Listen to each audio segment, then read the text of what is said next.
Israel ने लिया Iran से बदला, नसरल्ला के दामाद को मार डाला। लेकिन अब क्या करेगा ईरान?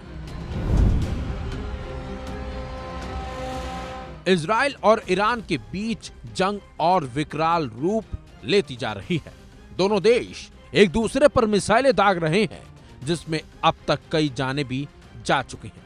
हिजबुल्लाह चीफ नसरल्ला के मारे जाने के बाद से ही ईरान भड़का हुआ है, बल्कि ईरान ने इजराइल पर 200 से ज्यादा मिसाइलें भी दाग डाली थी, जिसके जवाब में अब इजराइल ने भी ईरान को मुंह तोड़ जवाब देना शुरू कर दिया। बल्कि दोनों देशों के बीच चल रही जंग में कई देशों की नींद भी उड़ा रखी है।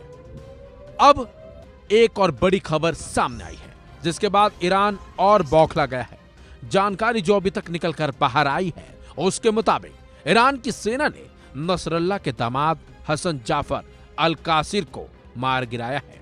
इस हमले में लेबनान के 2 और लोग भी मारे गए हैं। स्काई न्यूज की रिपोर्ट के मुताबिक इजरायली सेना ने सीरिया के दमिश्क शहर के करीब एक हवाई हमला किया, जिसमें हसन जाफर कासिर की जान चली गई। हसन जाफर कासिर को अमेरिका ने 2018 में ग्लोबल आतंकी घोषित किया था, जिसके सिर पर $10 मिलियन यानी कि 83 करोड़ का इनाम रखा हुआ था। आपको बता दें, बुधवार को ही इजराइल ने हसन जाफर कासिर के भाई मोहम्मद जाफर कासिर को भी बेरूत में हवाई हमले में मार दिया था। उसके बाद अब लगातार दूसरी जान जाने से हिजबुल्लाह के खेमे में हड़कंप मचा हुआ है। हिजबुल्लाह के अल अहद की रिपोर्ट के मुताबिक हसन जाफर कासिर ने नसरल्ला की बेटी से निकाह किया था, जिससे ईरान और हिजबुल्लाह में उसके संबंध बढ़े। इसके साथ ही हिजबुल्लाह के रैंक में भी उभरे। वही उसका भाई सीरिया से ईरानी हथियारों की डिलीवरी का काम करता था। हसन और मोहम्मद जाफिर कासिर बहुत ही कुख्यात आतंकी माने जाते थे।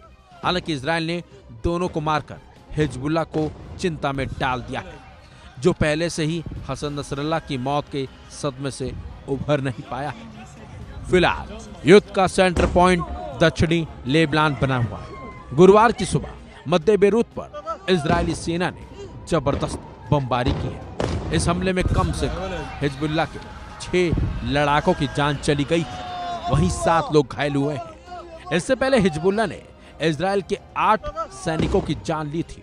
वहीं मंगलवार देर रात ईरान ने इजराइल पर 181 बैलिस्टिक मिसाइलें दागी थी। ईरान ने कहा था कि हसन नसरल्ला की जान लेने का यह बदला है। वहीं ईरान के हमले पर इजराइल ने भी करारा जवाब देने की बात कही थी, और वो लगातार ऐसा ही कर रहा है।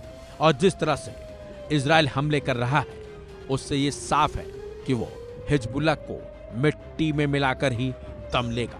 अब देखना होगा कि ईरान इसका बदला कैसे लेता है। फिलहाल इस खबर में बस इतना ही। अपडेट्स के लिए बने रहिए वन इंडिया हिंदी के साथ।